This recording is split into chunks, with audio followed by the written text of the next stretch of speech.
നമസ്കാരം, എൻ്റെ പേര് ഐശ്വര്യ ക്രിസ്റ്റഫർ. ഹെഡ്ജിന്റെ മാർക്കറ്റ് ടോക്കിലേക്ക് സ്വാഗതം. അദ്വാന്തയുടെ IPOയുമായി UPL. കാർഷിക ഉൽപ്പന്ന മേഖലയിലെ പ്രമുഖ കമ്പനിയായ UPL സബ്സിഡറിയായ അദ്വാന്ത എന്റർപ്രൈസസിന്റെ ഇനിഷ്യൽ പബ്ലിക് ഓഫർ നടത്താൻ ഒരുങ്ങുന്നു. വിത്ത് ഉൽപാദന മേഖലയിലാണ് അദ്വാന്ത എന്റർപ്രൈസസ് പ്രവർത്തിക്കുന്നത്. 2024-25 സാമ്പത്തിക വർഷം ആദ്യത്തിൽ IPO നടത്തുമെന്നാണ് report. BofA securities, Morgan Stanley, JM financial എന്നിവയാണ് അദ്വാന്ത IPOയുടെ ഇൻവെസ്റ്റ്മെന്റ് ബാങ്കർമാരായി പ്രവർത്തിക്കുന്നത്. അദ്വാന്തയിലെ 10 മുതൽ 12% വരെ ഓഹരികൾ വിറ്റഴിക്കാനാണ് UPLന്റെ നീക്കം. കടം തിരിച്ചടയ്ക്കുന്നതിനായി IPO വഴി സമാഹരിക്കുന്ന പണം വിനിയോഗിക്കും.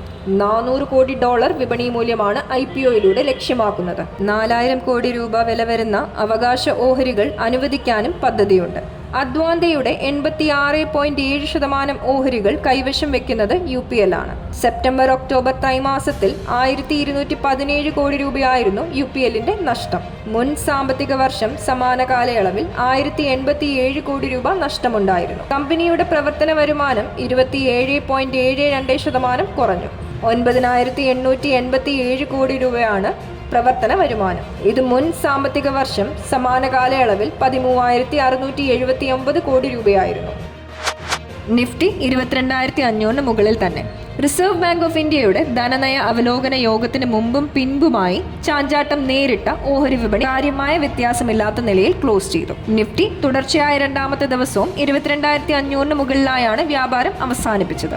സെൻസെക്സ് 20 പോയിന്റ് ഉയർന്ന് 74,248-ലും നിഫ്റ്റി 1 പോയിന്റ് നഷ്ടത്തോടെ 22,513-ലുമാണ് ക്ലോസ് ചെയ്തത്. 2,134 ഓഹരികൾ നേട്ടം രേഖപ്പെടുത്തിയപ്പോൾ 1,353 ഓഹരികളുടെ വിലയിടിഞ്ഞു. 101 ഓഹരികളുടെ വിലയിൽ മാറ്റമില്ല. Kotak Mahindra bank, SBI life insurance, HDFC bank, Bajaj Finserv, ITC എന്നിവയാണ് ഇന്ന് ഏറ്റവും ഉയർന്ന നേട്ടം രേഖപ്പെടുത്തിയ നിഫ്റ്റി ഓഹരികൾ. UltraTech cement, Grasim industries, Bajaj auto, Bajaj finance, LNT എന്നിവയാണ് കൂടുതൽ നഷ്ടം നേരിട്ട നിഫ്റ്റി ഓഹരികൾ. ബാങ്ക്, FMCG, റിയൽ എസ്റ്റേറ്റ് സൂചികകൾ 0.5% മുതൽ 1.5% വരെ ഉയർന്നു.